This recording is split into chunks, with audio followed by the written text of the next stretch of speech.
Hi viewers எல்லாம் எப்படி இருக்கீங்க? நலமாக இருக்கீங்களா? ஓகே, நம்ம குட்டி ஒரு மினி விலாங் போகலாம். சண்டே ஸ்பெஷல் தான் இன்றைக்கி.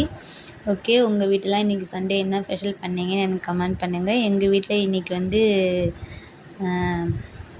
பீஃப் டிக்கா அப்படின்னு நினச்சி ஒன்று பண்ணியிருந்தேன். நல்லா இருந்துச்சு. அந்த டேஸ்ட்டு வேறு லெவல் எஸ்டிமேட்டாக இருந்துச்சு. ஓகே, அது என்ன செய்யலாம் நம்ம பார்க்கலாம். வெங்காயம், தக்காளி, பச்சை மிளகாய் இதெல்லாம் போட்டு நல்லா வதக்கிட்டு கொஞ்சம் ஏலக்காய், பட்டை, கிராம்பெல்லாம் போட்டுக்கோங்க. அதெல்லாம் நான் காமிக்கல, ஏற்கனவே உங்களுக்கு தெரிஞ்சது தான். இருந்தாலும் ஓகே நான் சொல்கிறேன். இஞ்சி பூண்டு பேஸ்ட்டு எல்லாத்தையும் வதக்கிட்டு அது கூடவே மிளகாத்தூள், மஞ்சத்தூள், கரம் மசாலா, கொத்தமல்லி தூள் இதெல்லாம் போட்டு கொஞ்சம் நல்லா வதக்கிக்கோங்க. நல்லா வதக்கிட்ட பிறகு கறியும் போட்டு கொஞ்சமாக கொத்தமல்லி தழை, புதினா இதெல்லாம் போட்டு நல்லா வதக்கிடுங்க. வதக்கிட்டு ஒரு கிளாஸ் தண்ணி விட்டு 3-4 விசில் விடுங்க.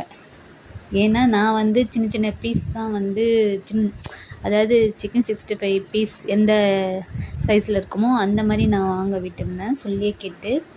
அதனால் நான் வந்து ஒரு மாதிரி சுக்கா மாதிரி பண்ணலாம் அப்படின்ற மாதிரி நான் வாங்க விட்டுருந்தேன். அதுக்கப்புறம் தான் என்னுடைய வேறு மாதிரி பண்ணலான்னு சொல்லிவிட்டு கிரேவி மாதிரி பண்ணலான்னு சொல்லிவிட்டு இப்படி பண்ணிட்டேன்.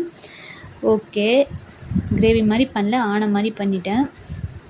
அதனால் ஒரு கிளாஸ் தண்ணி விட்டு வேக வச்சுட்டு இது கூட வந்து நான் என்ன பண்ணிட்டேன்னா ஒரு பேஸ்ட் வச்சுருந்தேன். என்னென்னா அது அந்த வீடியோ ஸ்கிப் ஆகிடுச்சு.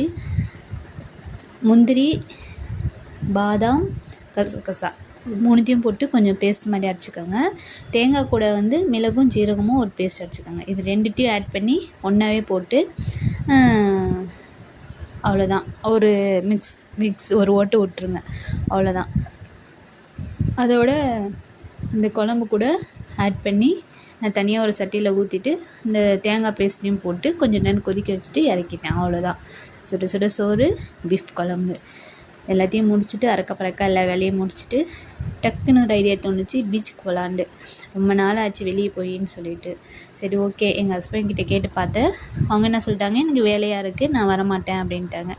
நீங்கள் வந்தால் வாங்க, வரலன்னா போங்க சரின்னு சொல்லிவிட்டு நானும் என் பையனும் கிளம்பிட்டு அங்கே போனால் சரியான கூட்டமாக இருந்துச்சு. இன்றைக்கி சண்டேயில் செமையாக இருந்துச்சு.